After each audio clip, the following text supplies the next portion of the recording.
पहले कानून दे विच तां कोई किंतु परंतु कोई मैं नहीं समझदा कोई कर सकदा। ਇਹਦੇ ਵਿੱਚ मैं समझदा किसानां ਨੂੰ बहुत ਵੱਡੇ डाउट्स हैं ਜਿਹੜੇ कि सरकार ਨੂੰ क्लीयर करने ਚਾਹੀਦੇ ਸੀ। ਪੰਜਾਬ ਦਾ 60 ਸਾਲ ਦਾ ਸਾਈਕਲ ਚੱਲ ਰਿਹਾ MSP ਦਾ, 60 ਸਾਲ ਦਾ ਕਹਿਣਾ ਸੌਖਾ ਹੈ, 60 ਸਾਲ। फार्मर ਦੇ बहुत ਵੱਡੇ खदशे हैं, ये खदशे दूर करने चाहिए।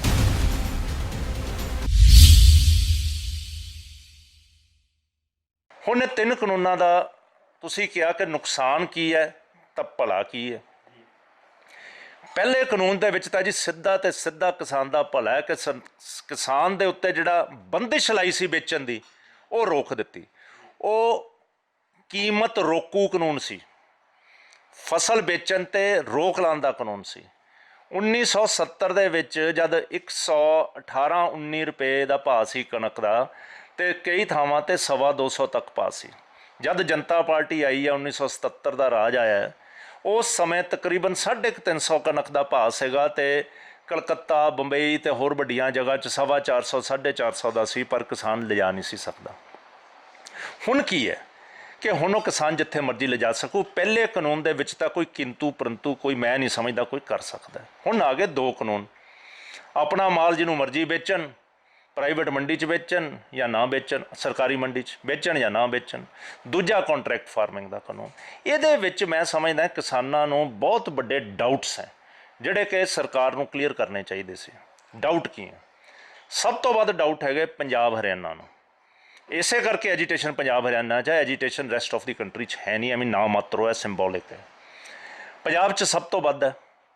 ਉਹ ਹੈ ਕਿ ਜਿਹੜੀ MSP ਹੈ, MSP ਬੜੀ ਫਸਲਾਂ 'ਤੇ ਸਰਕਾਰ ਲਾਉਂਦੀ ਹੈ, ਪਰ ਜਿਹੜੀ ਪ੍ਰਕਿਉਰਮੈਂਟ ਹੈ, ਜਿਹੜੀ ਸਰਕਾਰ ਖਰੀਦ ਕਰਦੀ ਹੈ, ਉਹ ਪ੍ਰੀਡੋਮੀਨੈਂਟਲੀ ਇਹਦੇ 'ਤੇ ਹੀ ਰੁਕੀ ਹੋਈ ਹੈ, ਕਣਕ 'ਤੇ ਝੋਨੇ 'ਤੇ। ਅਤੇ ਕੁਛ ਸੂਬਿਆਂ ਦੇ ਵਿੱਚ ਸਰੋਂ ਵੀ ਕੁਛ ਨਾ ਕੁਛ ਪ੍ਰਕਿਉਰ ਹੁੰਦੀ ਹੈ, ਛੋਲੇ ਦਾਲਾਂ ਹੁੰਦੀਆਂ, ਪਰ ਉਹ ਸਟੇਟ ਪੱਧਰ 'ਤੇ ਹੁੰਦੀ ਹੈ। ਜਾਂ ਕਾਟਨ ਕਾਰਪੋਰੇਸ਼ਨ ਆਫ ਇੰਡੀਆ ਨਰਮਾ ਖਰੀਦਦੀ ਹੈ, ਉਹ ਵੀ ਸਾਰਾ ਨਹੀਂ ਖਰੀਦਦੀ। ਜਿੰਨੀ ਕੁ ਕਾਟਨ ਕਾਰਪੋਰੇਸ਼ਨ ਨੂੰ ਲੋੜ ਹੁੰਦੀ ਹੈ ਉਨਾ ਖਰੀਦ ਰਹੀ ਹੈ। ਜਦ ਉਹਦਾ ਜੀ ਕਰਦਾ ਉਦੋਂ ਮੰਡੀ 'ਚ ਆਉਂਦੀ ਹੈ, ਕਦੇ ਲੇਟ ਆਉਂਦੀ ਹੈ, ਕਦੇ ਪਹਿਲਾਂ ਆਉਂਦੀ ਹੈ, ਪਰ ਦੋ ਚੀਜ਼ਾਂ ਖਰੀਦੀਆਂ ਜਾਂਦੀਆਂ। ਅਤੇ ਦੋ ਚੀਜ਼ਾਂ ਦਾ ਵੀ ਪੰਜਾਬ ਦਾ, ਹਰਿਆਣੇ ਦਾ ਅਤੇ rest of country the different formula ਹੈ। ਪੰਜਾਬ ਅਤੇ ਹਰਿਆਣੇ ਦੇ ਵਿੱਚ FCI ਖੁਦ ਅਤੇ ਦੋਨੇ ਸੂਬਿਆਂ ਦੀ ਏਜੰਸੀਆਂ ਰਾਹੀਂ ਖਰੀਦਦੀ ਹੈ ਅਤੇ ਆੜ੍ਹਤੀਆਂ ਰਾਹੀਂ ਖਰੀਦਦੀ ਹੈ, ਅਤੇ ਪੰਜਾਬ ਮੰਡੀ ਬੋਰਡ ਦੀਆਂ ਮੰਡੀਆਂ ਦੇ ਰਾਹੀਂ ਖਰੀਦਦੀ ਹੈ, ਇੰਡੀਪੈਂਡੈਂਟ ਨਹੀਂ ਖਰੀਦਦੀ। ਅਤੇ ਉਹਦੇ ਵਿੱਚ ਮੰਡੀ ਫੀਸ ਵੀ ਲੱਗਦੀ ਹੈ ਅਤੇ ਆੜ੍ਹਤ ਵੀ ਲੱਗਦੀ ਹੈ। ਇਹ ਜਿਹੜੀ ਪ੍ਰਕਿਉਰਮੈਂਟ ਹੈ, ਪੰਜਾਬ ਦੇ ਵਿੱਚ 95% ਜ਼ਿਮੀਂਦਾਰ ਇਸ ਪ੍ਰਕਿਉਰਮੈਂਟ ਦਾ ਹਿੱਸਾ ਬਣਦੇ ਆ, ਹਰਿਆਣੇ ਦੇ ਵਿੱਚ 80% ਬਣਦੇ ਆ। ਪੰਜਾਬ ਦਾ ਜਿਹੜਾ ਝੋਨਾ ਹੈ, ਕਿਉਂਕਿ ਪੰਜਾਬ ਚੌਲ ਖਾਂਦਾ ਨਹੀਂ, 89% ਪ੍ਰੋਡਕਸ਼ਨ ਪੰਜਾਬ ਦੀ ਸਰਕਾਰ ਖਰੀਦਦੀ ਹੈ। 11% ਸ਼ਾਇਦ ਉਹ ਬਾਸਮਤੀ ਹੈ ਜਿਹੜੀ ਕਿ ਡਾਇਰੈਕਟ ਸੇਲ ਹੁੰਦੀ ਹੈ, ਸਰਕਾਰ ਪ੍ਰਕਿਉਰ ਨਹੀਂ ਕਰਦੀ। ਕਣਕ ਪੰਜਾਬ ਦੀ 72% ਕਣਕ ਸਰਕਾਰ ਖਰੀਦਦੀ ਹੈ, 28% ਨਿੱਜੀ ਖਪਤ ਲਈ ਕਿਸਾਨ ਰੱਖ ਲੈਂਦਾ ਜਾਂ ਕਿਸਾਨ ਤੋਂ ਸਿੱਧਾ ਕੋਈ ਖਰੀਦ ਲੈਂਦਾ। ਹਰਿਆਣੇ ਦੀ ਕਣਕ 80% ਵਿਕਦੀ ਹੈ। ਹੁਣ ਜਿਹੜੀ ਪ੍ਰਕਿਉਰਮੈਂਟ ਹੈ, ਇਹ ਜੇ UP ਨੂੰ ਲੈ ਲਈਏ ਤਾਂ ਸਿਰਫ 11% ਹੁੰਦੀ ਹੈ। ਜੇ ਰੀਚ ਆਊਟ ਦੇਖੀਏ ਕਿ ਕਿੰਨੇ ਬੰਦੇ UP 'ਚ ਵੇਚਦੇ ਆ, ਕੇਵਲ 3.5% ਵੇਚਦੇ ਆ। ਜੇ ਬਿਹਾਰ 'ਚ ਲਾਈਏ ਤਾਂ ਕੇਵਲ 1% ਵੇਚਦੇ ਆ। ਉੜੀਸਾ 'ਚ ਜਾਈਏ ਤਾਂ ਰਾਈਸ 22% ਲੋਕ ਵੇਚਦੇ ਆ। ਪਰ ਬਹੁਤ ਘੱਟ ਪ੍ਰਕਿਉਰਮੈਂਟ ਹੈ, ਕਿਉਂਕਿ ਉੱਥੇ FCI ਡਾਇਰੈਕਟ ਪ੍ਰਕਿਉਰ ਨਹੀਂ ਕਰਦੀ, ਮੰਡੀ ਦੇ ਰਾਹੀਂ ਪ੍ਰਕਿਉਰ ਨਹੀਂ ਕਰਦੀ, ਉਹ ਕੋਆਪਰੇਟਿਵ ਸੁਸਾਇਟੀ ਰਾਹੀਂ ਖਰੀਦਦੀ ਹੈ। ਅਤੇ ਕੋਆਪਰੇਟਿਵ ਸੁਸਾਇਟੀਜ਼ ਜਿਹੜੀਆਂ ਹੈਗੀਆਂ ਇਹ ਸੂਬਿਆਂ ਦੀਆਂ, ਉਹਨਾਂ ਨੂੰ 28 ਰੁਪਏ ਤੋਂ 30 ਰੁਪਏ ਪਰ ਕੁਇੰਟਲ ਮੁਨਾਫਾ ਦਿੰਦੀ ਹੈ ਖਰੀਦਣ ਦਾ। ਅਤੇ ਵਜ੍ਹਾ ਕੀ ਹੈ? ਵਜ੍ਹਾ ਇਹ ਹੈ ਕਿ ਜਿਹੜੀ UP ਹੈ, ਬਿਹਾਰ ਹੈ, ਮੇਨ ਡੋਮੀਨੈਂਟ ਜਿਹੜੇ ਬਾਊਲਸ ਹੈ ਸਾਡੇ ਨਦਰਨ ਇੰਡੀਆ ਦੇ, ਇਹਨਾਂ ਦੀਆਂ ਫਰੈਗਮੈਂਟੇਸ਼ਨ ਆਫ ਲੈਂਡ ਹੋਲਡਿੰਗ ਬਹੁਤ ਹੈ। ਛੋਟੀਆਂ ਜ਼ਮੀਨਾਂ। ਉਹ ਕਿਸਾਨ ਦੀ ਫਸਲ ਛੋਟੀ ਹੁੰਦੀ ਹੈ, ਅੱਧੀ ਕੋ ਆਪਣੀ ਖਪਤ ਲਈ ਰੱਖ ਲੈਂਦਾ, ਅੱਧੀ ਕਿਸੇ ਦੀ 4 ਕੁਇੰਟਲ, ਕਿਸੇ ਦੀ 5 ਕੁਇੰਟਲ, ਕਿਸੇ ਦੀ 6 ਕੁਇੰਟਲ। ਉਹ ਕਿਤੇ ਦੇਣ ਯੋਗ ਨਹੀਂ, ਕਿਤੇ ਲਿਜਾਣ ਯੋਗ ਨਹੀਂ। ਉਹਨਾਂ ਦੀ 3-3, 4-400 ਰੁਪਏ ਸਸਤੀ ਵਿਕਦੀ ਹੈ MSP ਨਾਲੋਂ। ਹੁਣ ਪੰਜਾਬ ਦਾ 60 ਸਾਲ ਦਾ ਸਾਈਕਲ ਚੱਲ ਰਿਹਾ MSP ਦਾ, 60 ਸਾਲ ਦਾ ਕਹਿਣਾ ਸੌਖਾ ਹੈ, 60 ਸਾਲ ਤੋਂ ਇਹ ਦੋ ਫਸਲਾਂ ਦਾ ਪੈਟਰਨ ਗਵਰਨਮੈਂਟ ਆਫ ਇੰਡੀਆ ਨੇ ਬਾਈ ਫੋਰਸ ਬਣਾਇਆ, ਕਿਉਂਕਿ ਪ੍ਰਕਿਉਰਮੈਂਟ ਲੈ ਕੇ ਆਈ ਪੰਜਾਬ 'ਚ। ਕਿਉਂਕਿ ਹਿੰਦੁਸਤਾਨ ਨੂੰ ਅਨਾਜ ਚਾਹੀਦਾ ਸੀ, ਉਦੋਂ ਭੁੱਖ ਮਰੀ ਸੀ। ਉਦੋਂ ਅਨਾਜ ਹਿੰਦੁਸਤਾਨ 'ਚ ਹੁੰਦਾ ਨਹੀਂ ਸੀ, ਅਸੀਂ ਅਮਰੀਕਾ ਦੀਆਂ ਮਿੰਨਤਾਂ ਕਰਦੇ ਸੀ, ਮਿੰਨਤਾਂ ਕਰਕੇ ਸਾਨੂੰ ਅਨਾਜ ਮਿਲਦਾ ਸੀ। ਬੜੀ ਮੁਸ਼ਕਲ ਨਾਲ ਆਸਟ੍ਰੇਲੀਆ ਤੋਂ ਇੱਕ ਅੱਧੀ ਵਾਰ ਲਿਆ, ਅਮਰੀਕਾ ਨੇ ਰੋਕ ਲਾਤੀ ਕਿ ਹਿੰਦੁਸਤਾਨ ਨੂੰ ਨਹੀਂ ਦੇਣਾ। ਉਦੋਂ ਮੈਡਮ ਇੰਦਰਾ ਗਾਂਧੀ 1972-73 ਦੇ ਵਿੱਚ ਜਾ ਕੇ ਨਿਕਸਨ ਨੂੰ ਮਿਲ ਕੇ ਇਹ ਕਣਕ ਲੈ ਕੇ ਆਏ। ਅੱਜ ਭੰਡਾਰ ਭਰਿਆ ਤੇ ਕਿਸਾਨ ਨੂੰ ਡਰ ਲੱਗਦਾ ਹੈ ਕਿ ਇਹ ਜਿਹੜਾ ਸਿਸਟਮ ਚਲਾਇਆ ਇਹ ਐਕਟਸ ਦਾ, ਇਹ ਕਿਤੇ ਨਾ ਕਿਤੇ ਪ੍ਰੋਕਿਉਰਮੈਂਟ ਬੰਦ ਕਰਨ ਲਈ ਹੈ। ਸਰਕਾਰ ਕਹਿੰਦੀ ਅਸੀਂ MSP ਤੇ ਖਰੀਦ ਕਰਾਂਗੇ, ਮੰਨ ਲਿਆ। ਸਰਕਾਰ ਇਹ ਸ਼ੋਰ ਕਰ ਦੇਵੇ ਕਿ ਜਿਹੜੀਆਂ ਦੋ ਫਸਲਾਂ ਕਣਕ ਤੇ ਝੋਨਾ, ਇਹਦੀ ਅਸੀਂ MSP ਤੇ ਪ੍ਰੋਕਿਉਰਮੈਂਟ ਜਿਵੇਂ ਹੁਣ ਕਰਦੇ ਹਾਂ ਉਵੇਂ ਕਰਾਂਗੇ ਤੇ ਇੰਨੀ ਕੁਆਂਟੀਟੀ ਹੀ ਕਰਾਂਗੇ ਜਿਵੇਂ ਚੱਲਦੀ ਹੈ। ਜਿਹੜਾ ਮੰਡੀ 'ਚ ਲੈ ਆਇਆ ਪੰਜਾਬ ਹਰਿਆਣੇ 'ਚ ਅਸੀਂ ਉਹਦੀ ਮਾਲ ਚੱਕਾਂਗੇ। ਇਹ ਗਵਰਨਮੈਂਟ ਜੇ ਐਸ਼ੋਰੈਂਸ ਦੇਵੇ ਇਨ ਰਾਈਟਿੰਗ, ਜਵਾਨੀ ਤਾਂ ਟਵੀਟ ਕੀਤਾ, ਜੇ ਐਕਟ ਦੇ ਵਿੱਚ ਵੀ ਕਰ ਦੇਵੇ ਇਹ ਐਕਟ ਦੇ ਵਿੱਚ ਕਿ ਜਿਹੜੀ ਕਣਕ ਤੇ ਜਿਹੜਾ ਝੋਨਾ ਹੈ ਇਹ MSP ਤੇ ਘੱਟ ਰੇਟ ਤੇ ਕੋਈ ਨਹੀਂ ਖਰੀਦ ਸਕਦਾ। ਸਰਕਾਰ ਨੂੰ ਨੁਕਸਾਨ ਕੀ ਹੈ? ਇਹ ਖਦਸ਼ੇ ਹੈ, ਫਾਰਮਰ ਦੇ ਬਹੁਤ ਵੱਡੇ ਖਦਸ਼ੇ ਹੈ, ਇਹ ਖਦਸ਼ੇ ਦੂਰ ਕਰਨੇ ਚਾਹੀਦੇ ਹੈ।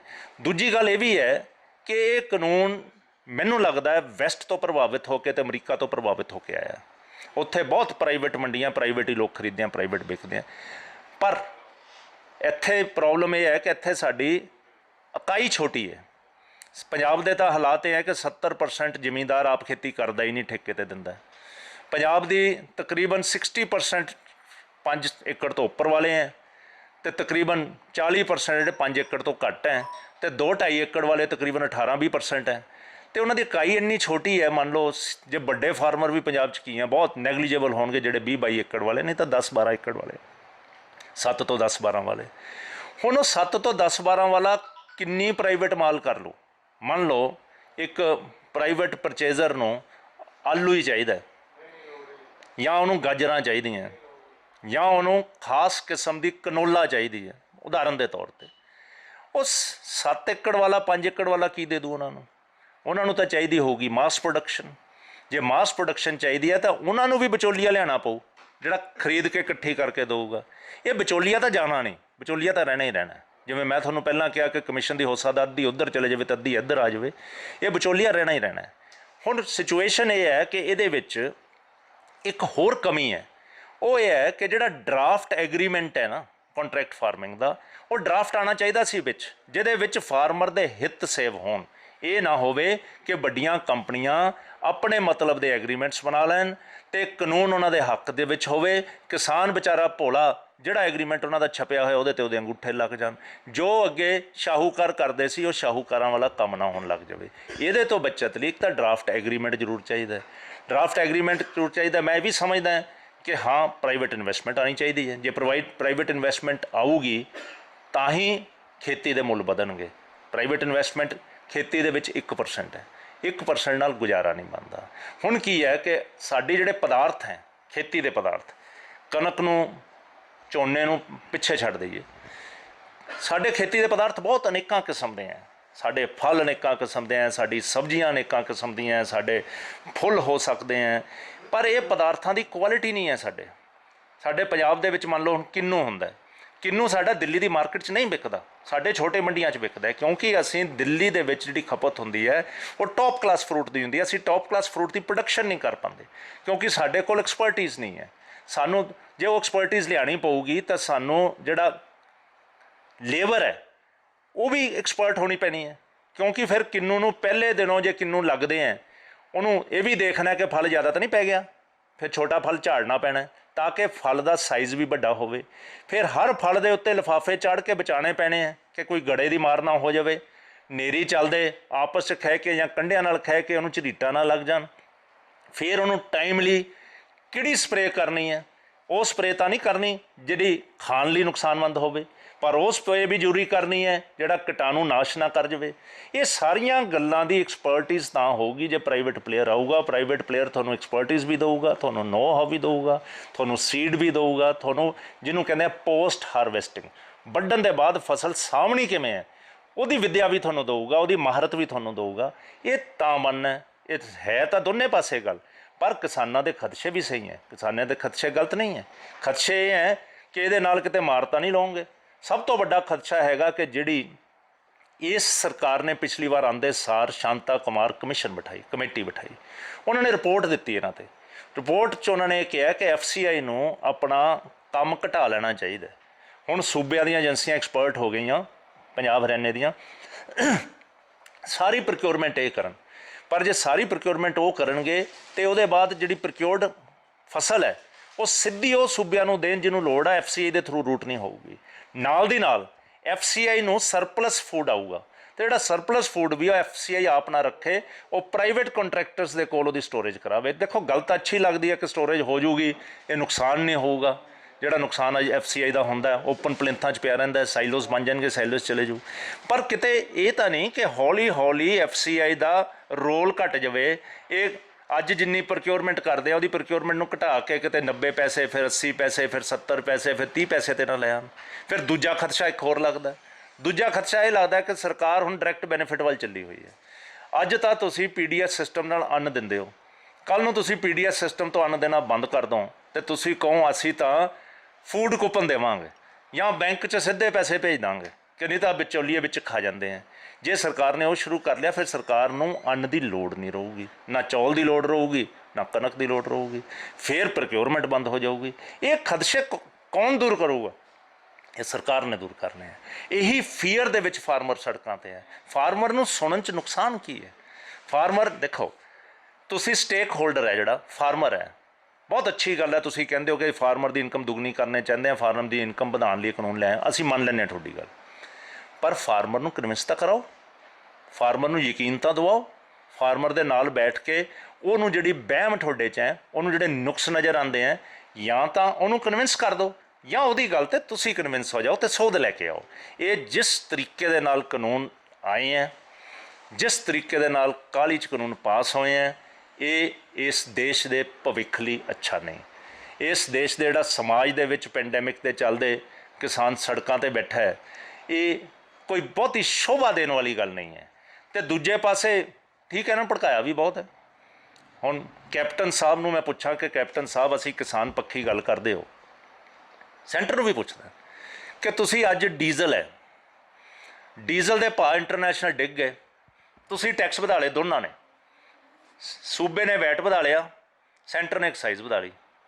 ਜਿਹੜਾ ਤੇਲ ਅੱਜ 40 ਪੈਸੇ ਸਸਤਾ ਹੋ ਜਾਣਾ ਚਾਹੀਦਾ ਸੀ, ਤੁਸੀਂ 40 ਪੈਸੇ ਟੈਕਸ ਵਧਾ ਲਿਆ ਦੋਨਾਂ ਨੇ ਰਲ ਕੇ। ਚਲੋ ਤੁਹਾਨੂੰ ਟੈਕਸ ਚਾਹੀਦਾ, ਮੰਨ ਲਿਆ। ਗਵਰਨਮੈਂਟ ਆਫ ਇੰਡੀਆ ਨੂੰ ਵੀ ਅੱਜ ਦੇ ਹਾਲਾਤ 'ਚ ਪੈਸਾ ਚਾਹੀਦਾ, ਸੂਬੇ ਨੂੰ ਵੀ ਚਾਹੀਦਾ, ਪਰ ਕਿਸਾਨ 'ਤੇ ਟੈਕਸ ਨਹੀਂ ਲੱਗ ਗਿਆ ਇੰਡਾਇਰੈਕਟ। ਕਿਆ ਕਿਸਾਨ ਦਾ ਡੀਜ਼ਲ ਮਹਿੰਗਾ ਨਹੀਂ ਹੋ ਗਿਆ? ਕਿਸਾਨ ਦੀ ਇਨਪੁਟ ਮਹਿੰਗੀ ਨਹੀਂ ਹੋ ਗਈ? ਤੁਸੀਂ ਕਿਆ ਕਿਸਾਨ ਨੂੰ ਵੀ ਕੈਲਕੂਲੇਟ ਕਰਕੇ ਕਿ ਕਿੰਨਾ ਡੀਜ਼ਲ ਪਰ ਏਕੜ ਲੱਗਦਾ ਹੈ, ਉਹਨੇ ਕੂਪਨ ਦੇ ਦਿਓ ਕਿਸਾਨ ਨੂੰ, ਜਿਹਦੇ 'ਚ ਤੁਹਾਡਾ ਆਹ ਕੁਹਾੜੇ ਵਾਲਾ ਵੈਟ ਨਾ ਹੋਵੇ, ਕੁਹਾੜੇ ਵਾਲੀ ਐਕਸਾਈਜ਼ ਨਾ ਹੋਵੇ। ਕਿਸਾਨ ਨੂੰ ਜੇ 40 ਰੁਪਏ 45 ਰੁਪਏ ਡੀਜ਼ਲ ਮਿਲਣ ਲੱਗ ਜਾਵੇ ਜਿੰਨੀ ਉਹਦੀ ਖਪਤ ਹੁੰਦੀ ਹੈ, ਤਾਂ ਕਿਸਾਨ ਬਚ ਜੂ। ਅੱਜ ਕਿਸਾਨ ਬਹੁਤ ਔਖਾ ਹੈ। ਕਿਸਾਨ ਕੋਲ ਅੱਜ ਦੀ ਡੇਟ ਦੇ ਵਿੱਚ ਕਮਾਈ ਦੇ ਸਾਧਨ ਬਹੁਤ ਥੋੜ੍ਹੇ ਹੋ ਗਏ। ਕਿਸਾਨ ਕਰਜ਼ਈ ਹੋਇਆ ਹੈ।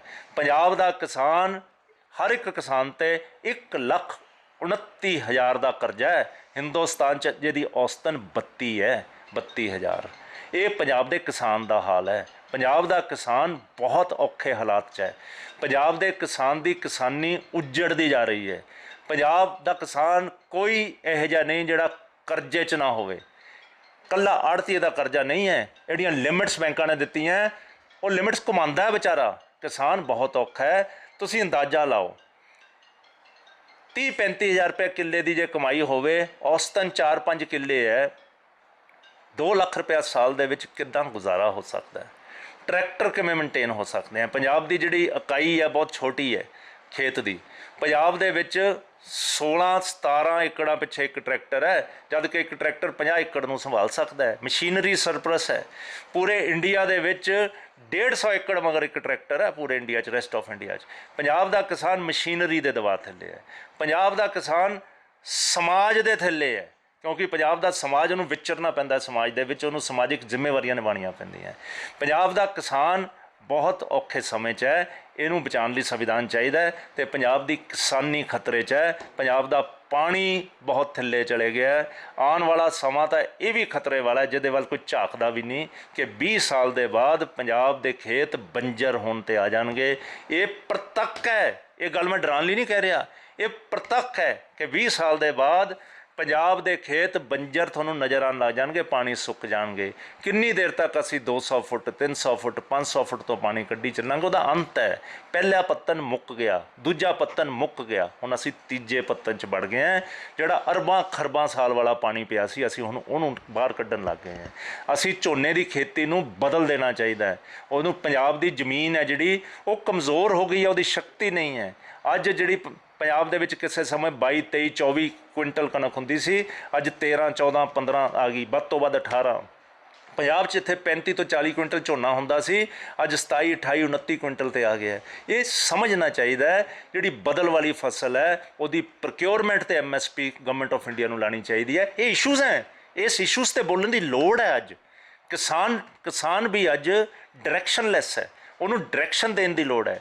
ਜਿਹੜਾ ਪ੍ਰਾਈਵੇਟ ਪਰਚੇਸ ਕਰੂਗਾ ਉਹਦੇ ਤੇ ਵੀ 4-5% ਟੈਕਸ ਲਾਉਣ ਦੀ ਲੋੜ ਹੈ। 4-5% ਟੈਕਸ ਲਾ ਕੇ ਉਹ ਕਿਸਾਨ ਦੀ ਵੈਲਫੇਅਰ ਸਕੀਮ ਦੇ ਵਿੱਚ ਟੈਕਸ ਜਾਣਾ ਚਾਹੀਦਾ ਹੈ। ਜਿਹੜਾ ਕਿਸਾਨ ਕਿਸੇ ਕਰਜ਼ੇ 'ਚ ਡੁੱਬਦਾ ਹੈ ਜਾਂ ਜਿਹੜਾ ਕਿਤੇ ਡੈਥ ਹੋ ਜਾਂਦੀ ਹੈ, ਐਕਸੀਡੈਂਟਲ ਡੈਥ ਹੋ ਜਾਂਦੀ ਹੈ, ਜਾਂ ਕਿਸਾਨ ਖੇਤ ਮਜ਼ਦੂਰ ਹੈ, ਉਹਦੀਆਂ ਕਿਤੇ ਜ਼ਿੰਮੇਵਾਰੀਆਂ ਪੂਰੀਆਂ ਕਰਨ ਲਈ, ਉਹਨੂੰ ਇੰਸ਼ੋਰੈਂਸ ਦੇਣ ਲਈ ਕਿਤੇ ਨਾ ਕਿਤੇ ਉਹ ਇਹੋ ਜਿਹੀ ਸਕੀਮ ਵੀ ਚਲਾਉਣੀ ਚਾਹੀਦੀ ਹੈ। ਇਹ ਮੈਂ ਬੇਨਤੀ ਕਰਨਾ ਚਾਹੁੰਦਾ ਕਿ ਇਹ ਕਾਨੂੰਨ ਦੇ ਵਿੱਚ ਇੱਕ ਪਾਸੇ ਫਾਇਦੇ ਜ਼ਰੂਰ ਨਜ਼ਰ ਆਉਂਦੇ ਹੈ, ਪਰ ਇੱਕ ਪਾਸੇ ਡਰ ਵੀ ਨਜ਼ਰ ਆਉਂਦਾ, ਖੌਫ ਵੀ ਨਜ਼ਰ ਆਉਂਦਾ। ਇਹ ਦੋਨਾਂ ਦਾ ਸੰਤੁਲਨ ਕਰਨ ਦੀ ਲੋੜ ਹੈ। ਇਹ ਸੰਤੁਲਨ ਮਿਸਿੰਗ ਹੈ। ਸਰ, ਇੱਕ ਕੁਐਸਚਨ ਤੁਸੀਂ ਵੈਸੇ ਤਾਂ ਸਭ ਕੁਝ ਸਮਝਾ ਦਿੱਤਾ, ਇੱਕ ਕੁਐਸਚਨ ਹੋਰ ਆ ਰਿਹਾ ਜਿਹੜਾ ਕਿਸਾਨਾਂ ਦਾ ਦੇਖਣ ਨੂੰ ਆ ਰਿਹਾ ਕਿ ਕਿਹਾ ਜਾ ਰਿਹਾ ਕਿ ਸਾਰਾ ਜਿਹੜਾ ਹੁਣ ਅੱਗੇ ਤੋਂ ਖਰੀਦ ਵੇਚ ਹੈ ਉਹ ਜੀਓ ਮਾਰਟ ਕਰੇਗਾ। ਉਹ ਕੀ ਹੈਗਾ ਐਕਚੁਅਲੀ? ਉਹਦੇ ਵੀ ਇੱਕ ਬੜੀ ਪਰਸੈਪਸ਼ਨ ਹੈ।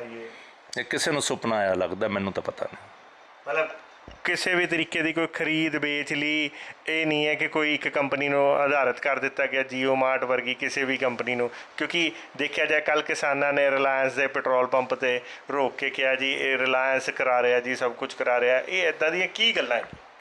ਦੇਖੋ, ਜਦ ਲੀਡਰ ਮਿਸਲੀਡ ਕਰਦੇ ਆ ਤਾਂ ਇੱਧਰ ਨੂੰ ਕੰਮ ਤੁਰ ਪੈਂਦਾ। ਜਿਹੜਾ ਰਿਲਾਇੰਸ ਹੈ, ਰਿਲਾਇੰਸ ਦਾ ਤੇਲ ਨਾਲ ਖਰੀਦੋ, ਇੰਡੀਅਨ ਆਇਲ ਦਾ ਖਰੀਦੋ, ਭਾਰਤ ਪੈਟਰੋਲੀਅਮ ਦਾ ਖਰੀਦੋ, ਹਿੰਦੁਸਤਾਨ ਪੈਟਰੋਲੀਅਮ ਦਾ ਖਰੀਦੋ। ਉਹ ਤੇਲ ਕਿੱਥੋਂ ਆ ਰਿਹਾ? ਉਹ ਵੀ ਰਿਲਾਇੰਸ ਦਾ ਆ ਰਿਹਾ। ਪੂਰਾ ਸਪਲਾਈ ਜਿਹੜਾ ਹੋ ਰਿਹਾ ਰਿਲਾਇੰਸ ਦੀ ਰਿਫਾਈਨਰੀ 'ਚੋਂ ਹੋ ਰਿਹਾ। ਪਹਿਲੀ ਗੱਲ ਤਾਂ ਇਹ ਮੈਂ ਕਲੀਅਰ ਕਰ ਦੇਵਾਂ ਸਾਰਿਆਂ ਨੂੰ। ਇਹ ਡਰ ਪਾਉਣਾ ਕਿ ਜੀ ਇਹ ਇਸ ਕਿਸਮ ਦਾ ਮਾਹੌਲ ਹੋ ਜਾਊਗਾ, ਇਹ ਵਾਜਿਬ ਨਹੀਂ ਹੈ। ਗਵਰਨਮੈਂਟ ਆਫ ਇੰਡੀਆ ਤਾਂ ਹੀ ਤਾਂ ਕਹਿ ਰਹੇ ਬੈਠ ਕੇ ਇਹਨਾਂ ਨਾਲ ਸਟੇਕ ਹੋਲਡਰਸ ਨਾਲ ਗੱਲ ਕਰਨੀ ਚਾਹੀਦੀ ਹੈ। ਦੇਖੋ, ਪ੍ਰਾਈਵੇਟ ਮੰਡੀ ਨਵੀਂ ਬਣੀ ਨਹੀਂ, ਸਰਕਾਰੀ ਮੰਡੀ ਬੰਦ ਹੋਈ ਨਹੀਂ। ਸਰਕਾਰ ਨੇ ਸਟੇਟਮੈਂਟਸ ਦਿੱਤੀਆਂ ਕਿ ਸਾਡੀ ਪੋਲਿਸੀ MSP ਦੀ ਨਾ ਖਤਮ ਹੋਈ ਹੈ ਨਾ ਹੋਊਗੀ, ਪਰ ਸਰਕਾਰ ਨੂੰ ਕਿਤੇ ਨਾ ਕਿਤੇ ਬਿਲੀਵੇਬਲ ਐਕਟ ਕਰਨਾ ਚਾਹੀਦਾ ਹੈ ਇਹ ਸ਼ੋਰ ਕਰਨ ਲਈ। ਪ੍ਰੈਕਟੀਕਲ ਚੀਜ਼ਾਂ ਕਰਨੀਆਂ। ਨਹੀਂ, ਉਹ ਦੇਖੇ ਇਸ ਐਕਟ 'ਚ ਕਰ ਦਿਓ, ਕਿਤੇ ਇੱਕ ਲਾਈਨ ਪਾ ਦਿਓ, ਇਹ ਰੂਲਸ ਬਣਨੇ, ਰੂਲਸ 'ਚ ਪਾ ਦਿਓ ਕਿ MSP ਤੋਂ ਬਿਲੋ ਕੋਈ ਨਹੀਂ ਖਰੀਦੂਗਾ। ਹੁਣ ਦੇਖੋ, ਗੱਲਾਂ ਤਾਂ ਹੁੰਦੀਆਂ ਅੱਜ ਵੀ, ਮੇਰਾ ਖਿਆਲ 55-56 ਭਾਅ ਹੈ ਨਰਮੇ ਦਾ MSP, ਅਤੇ ਅੱਜ ਜਿਹੜੀ ਖਰੀਦ ਉੱਥੇ ਸੇਲ ਹੋਈ ਹੈ 4600 ਤੇ ਹੋਈ ਹੈ, 10% ਲੈਸ ਤੇ ਹੋਈ ਹੈ। ਜ਼ਿਮੀਂਦਾਰ ਖੁਸ਼ ਹੈ। ਖੈਰ, ਜ਼ਿਮੀਂਦਾਰ ਕਹਿੰਦਾ ਮੈਂ ਬਹੁਤ ਖੁਸ਼ ਹਾਂ, ਮੈਂ ਤਾਂ ਇਹਦੇ ਤੋਂ ਵੇਚਣੀ ਚਾਹੁੰਦਾ, ਪਰ ਇਹ ਵੀ ਹੈ ਉਹਦੇ 'ਚ ਮੋਇਸਚਰ ਜ਼ਿਆਦਾ ਹੈ। ਹੁਣ ਇਹਦੇ ਮੋਇਸਚਰ ਦਾ ਵੀ ਨਾ ਹਮੇਸ਼ਾ ਲਈ ਸੋਲਵ ਕਰ ਲੈਣੇ ਚਾਹੀਦੇ ਆ ਰੂਲਸ, ਰਾਦਰ ਦੈਨ ਹੁਣ ਅੱਜ ਹਰਿਆਣੇ 'ਚ ਐਜੀਟੇਸ਼ਨ ਹੋ ਰਹੀ ਹੈ ਕਿ ਪ੍ਰੋਕਿਉਰਮੈਂਟ ਨਹੀਂ ਹੋ ਰਹੀ, ਅਤੇ ਏਜੰਸੀਆਂ ਕਹਿੰਦੀਆਂ ਇਹਨਾਂ 'ਚ ਮੋਇਸਚਰ ਜ਼ਿਆਦਾ ਹੈ। ਨੈਚੁਰਲੀ ਅੱਜ ਕੱਲ੍ਹ ਜੇ ਮਾਲ ਆਊਗਾ ਮੋਇਸਚਰ ਜ਼ਿਆਦਾ ਹੋਊਗੀ, ਹਾਲੇ ਗਰਮੀ ਪਈ ਨਹੀਂ ਹੈ।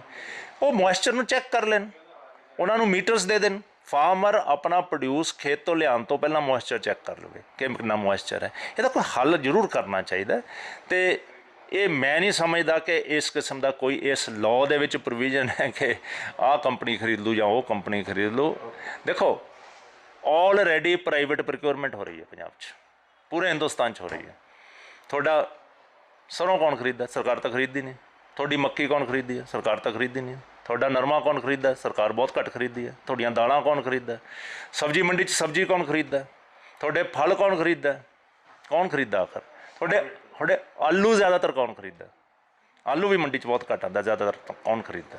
ਤੁਹਾਡੇ ਆਲੂ ਦੇ ਤਾਂ ਕਮਾਲ ਦੇ ਮਾਡਲਸ ਹੈ। ਸੰਘਾ ਸਾਹਿਬ 6000 ਏਕੜ ਦੀ ਖੇਤੀ ਕਰਦੇ ਆ, ਚੀਮਾ ਸਾਹਿਬ 3500 ਏਕੜ ਦੀ ਖੇਤੀ ਕਰਦੇ ਆ। ਉਹ ਵੀ ਜ਼ਮੀਨਾਂ ਠੇਕੇ 'ਤੇ ਲੈ ਕੇ ਕਰਦੇ, ਉਹਨਾਂ ਦੀ ਆਪਣੀ ਜ਼ਮੀਨਾਂ ਤਾਂ ਨਹੀਂ ਹੈ। ਉਹਨਾਂ ਨੇ ਕਿਸੇ ਦਾ ਮਾਰਿਆ ਤਾਂ ਨਹੀਂ, ਕਦੇ ਠੇਕਾ ਤਾਂ ਨਹੀਂ ਮਾਰਿਆ। ਉਹ ਆਪਣਾ ਬੀਜ ਵੇਚਦੇ ਆ, 2 ਫਸਲਾਂ ਦੀ ਜਗ੍ਹਾ 3 ਫਸਲਾਂ ਕਰਾਉਂਦੇ ਆ, ਵਿਉਂਤ ਨਾਲ ਵੱਧ ਕਮਾਉਂਦੇ ਆ। ਪੰਜਾਬ ਦੇ ਬਹੁਤ ਜ਼ਿਆਦਾ ਤਾਂ ਨਹੀਂ, ਪਰ ਕਾਫੀ ਏਰੀਆ ਸਬਜ਼ੀ ਨੀਚੇ ਹੈ, ਸਿਗਨੀਫੀਕੈਂਟ ਹੈ। ਸਬਜ਼ੀ ਪੰਜਾਬ ਦੀ ਆਤਮ ਨਿਰਭਰਤਾ ਹੈ। ਪੰਜਾਬ ਤੋਂ ਬਾਹਰ ਵੀ ਜਾਂਦੀਆਂ। ਮਲੇਰਕੋਟਲੇ ਦੀ ਸਬਜ਼ੀ ਦਿੱਲੀ ਤੱਕ ਵੀ ਜਾਂਦੀ ਹੈ। ਪੰਜਾਬ ਦੀ ਕਈ ਵਾਰ ਸਬਜ਼ੀਆਂ ਕਲਕੱਤੇ ਵੀ ਜਾਂਦੀਆਂ, ਬਾਹਰੋਂ ਵੀ ਆਉਂਦੀਆਂ। ਬੇਮੌਸਮੀਆਂ ਸਬਜ਼ੀਆਂ ਬਾਹਰੋਂ ਵੀ ਆਉਂਦੀਆਂ। ਆਖਰ ਉਹ ਪ੍ਰਾਈਵੇਟ ਮੰਡੀ ਉਹ ਕਰਦੀ ਹੈ, ਕਿਹੜੀ ਕੰਪਨੀ ਆ ਗਈ ਉਹ